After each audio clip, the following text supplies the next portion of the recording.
Nung unang panahon hanggang sa panahon natin ngayon, may mga taong gumagawa ng sarili nilang mga Diyos.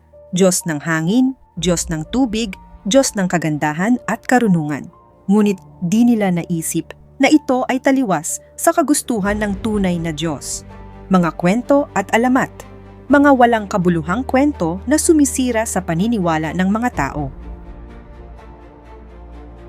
Gumawa ang mga tao ng Diyos ng tubig at ginahasa ang isang napakagandang dilag sa kwento. At ang Diyos ng karunungan ay isinumpa ang babae. Ito ay di gawa ng Diyos. Ang Diyos ay makatwiran at hindi nagbubuwis ng buhay ng taong inosente. Kaya ang mga kwentong myth ay hindi dapat paniwalaan. Ngunit sa paggawa ng mga makasalanang kwento ng mga tao, nabuo ang isang mundo kung saan ang mga mythology, kwento at alamat ay nagkaroon ng buhay.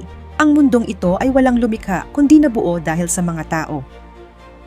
Ito ang kwento ng isang batang lalaki na handang isakripisyo ang buhay para lang mawakasan ang ginawang kasalanan ng maraming tao upang maituwid ang mga maling katuruan na ginawa ng sanlibutan.